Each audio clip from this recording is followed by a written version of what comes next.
శ్రీ భగవద్గీత నిత్యపారాయణము అధ్యాయము 2.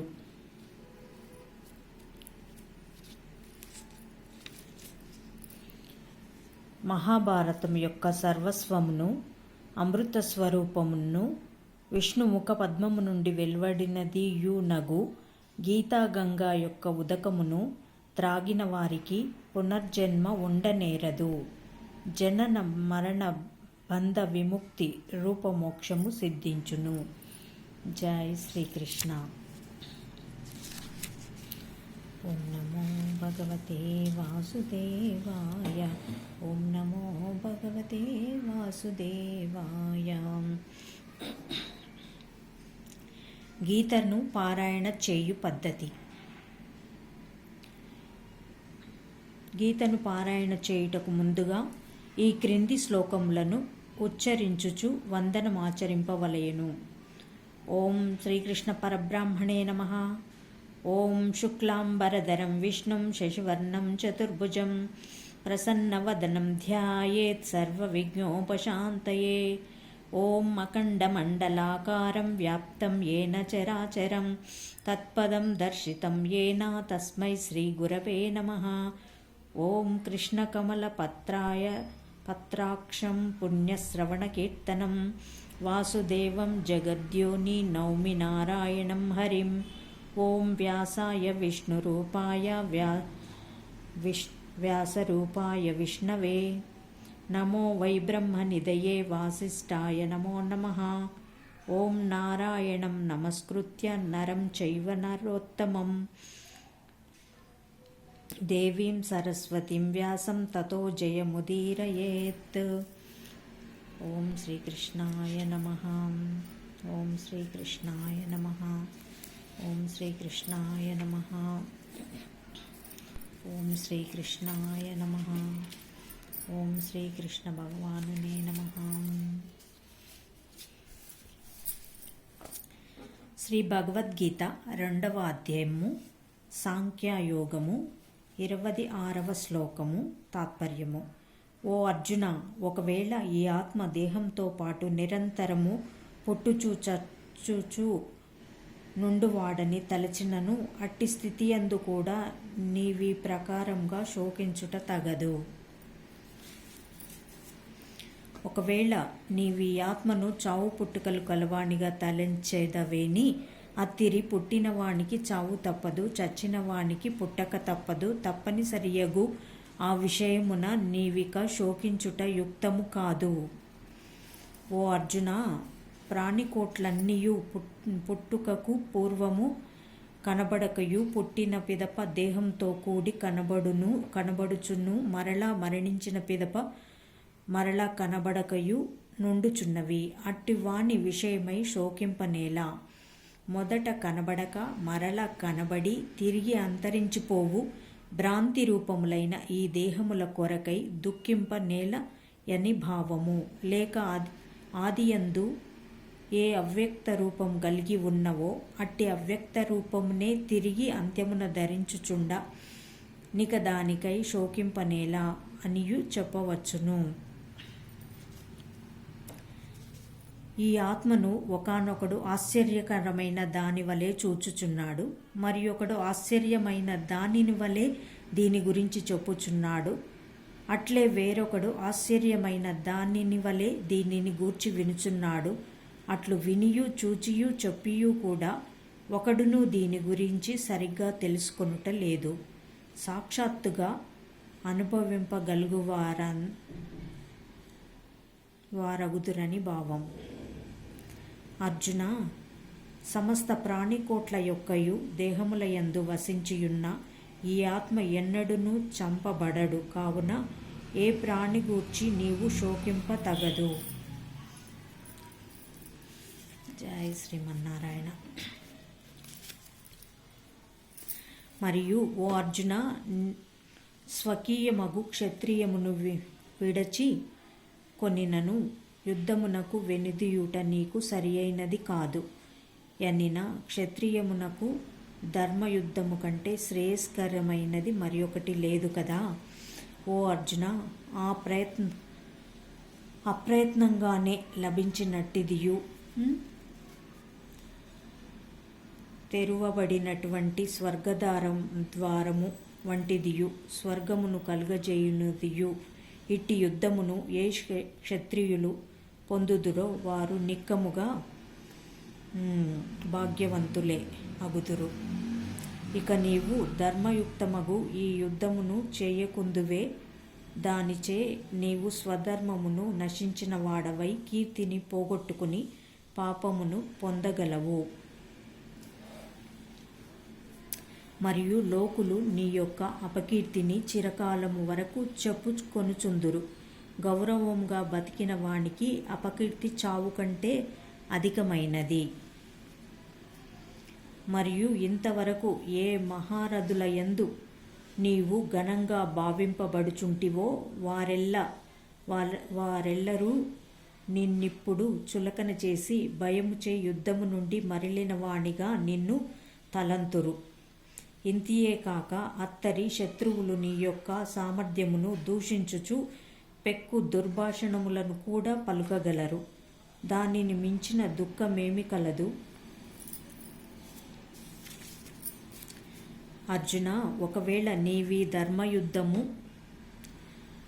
ధర్మయుద్ధము నందు శత్రువులచే ఓడింపబడినచో స్వర్గమును పొందెదవు. అట్లు కాక నీవే జయించిన భూలోక రాజ్యము ననుభవించెదవు. ఈ ప్రకారంగా 2 విధముల మేలే. కావున లెమ్ము, యుద్ధమునకు సంసిద్ధుడవు కమ్ము. సుఖదుఖముల యందును లాభనష్టముల యందును జయాపజయముల యందును సమబుద్ధి కలిగి యుద్ధమునకు సిద్ధపడుము. ఇట్లు చేసితివేని నీవు పాపములను పొందకుందువు. ఓ అర్జున, ఇంతవరకు సాంఖ్యశాస్త్రమున చెప్పబడిన ఆత్మ తత్వనిశ్చయమును తెలిపి ఉంటిని. ఇక యోగశాస్త్రమందు కర్మయోగ సంబంధమైన వివేకమును నీకు తెలుపబోవుచున్నాను. అద్దాన్ని నెరింగినచో నీవు కర్మబంధము నుండి లెస్సగా విముక్తుడవు కాగలవు. కాబట్టి శ్రద్ధతో నాలకింపుము. కర్మయోగము ప్రారంభింపబడి నిష్ఫలమెన్నటికీ కానేరదు. పూర్తియగుటకు ముందుగా ఏ కారణము చేతనైనా మధ్యలో నిలిచిపోయినను దోషము లేదు. ఈ కర్మయోగానుష్ఠానమును ధర్మము ఒకంతైనను గొప్పదైన జనన మరణ ప్రవాహ రూపమైన సంసార భయము నుండి రక్షించుచున్నది. అర్జున, ఈ కర్మ యోగానుష్ఠానమున నిశ్చయముతో కూడిన బుద్ధి ఒక్కటియే. నిశ్చయము లేని వారల యొక్క బుద్ధులు పలు విధములుగా అనంతములుగా నున్నవి. ఓ అర్జున, వేదమునందు ఫలమును తెలుపు భాగములందిష్టమును కలవారును అందు చెప్పబడిన స్వర్గాది ఫలితముల కంటే అభిన్నమైనది వేరొకటి ఎద్దియు లేదని వాదించువారును, విషయ వాంఛలతో నిండిన చిత్తము కలవారును, స్వర్గాభిలాషులు నగు అల్పజ్ఞానులు, జన్మము కర్మము తత్ఫలము నొసంగునదియు, భోగైశ్వర్య సంపాదనకై వివిధ కార్యకలాపములతో కూడినదియు, ఫలశూన్యమైనదియు నగు ఏ వాక్యమును చెప్పుచున్నారో అద్దానిచే నపహరింపబడిన చిత్తము కలవారును, ఆ వాక్యమును నమ్మి దృశ్య వ్యామోహమందు పడువారును, భోగైశ్వర్య ప్రియులు నగు జనులకు దైవ ధ్యానమందు సమాధి నిష్టయందు నిశ్చయమైన ఏకాగ్రమైన బుద్ధి కలుగనేరదు. ఓ అర్జున, వేదములు అందలి పూర్వభాగమగు కర్మ త్రిగుణాత్మకములగు సంసార విషయములను తెలుపుచున్నవి. నీవు త్రిగుణములను వదిలిన వాడవును, ద్వంద్వములు నిరంతరము శుద్ధ సత్వము నాశ్రయించిన వాడవును, ముందు దృష్టి లేనివాడవును, ఆత్మజ్ఞానియును కమ్ము. స్నానపానాదుల కుపయుక్తమగు స్వల్ప జలము గల బావి మొదలగు వాణి ఎందెంత ప్రయోజనములు కలదో అంత ప్రయోజనము అంతటను నీటితో నిండి ఉన్న మహత్తర జల ప్రవాహమునందు ఇమిడి ఉన్న చందమున వేదముల యందు చెప్పబడిన సమస్త కర్మముల యందును ఎంత ప్రయోజనము కలదో అంత ప్రయోజనము పరమతత్వము నెరింగిన బ్రహ్మనిష్ఠునకు బ్రహ్మానందమున నిండి ఉన్నది. అర్జున, నీకు కర్మను చేయుటయందే అధికారము కలదు. కర్మఫలము నాశించుటయందేనాడు నీకు అధికారము లేదు. కర్మఫలములకు నీవు కారణభూతుడవు కాకుము. మరియు కర్మలు మానుటయందు నీకాసక్తి కలగకుండుగాక. ఓ అర్జున, నీవు యోగనిష్టయందుండి సంగమును త్యజించి కార్యమును ఫలించినను ఫలించకపోయినను సమానముగా నుండి కర్మలను చేయుము. అట్టి సమత్వ బుద్ధియే యోగమనబడును. ఓ అర్జున, పైన తెలిపిన సమత్వ బుద్ధితో కూడిన నిష్కామ కర్మము కంటే ఫలాపేక్షతో కూడిన కామ్యకర్మము చాలా తక్కువైనది కదా.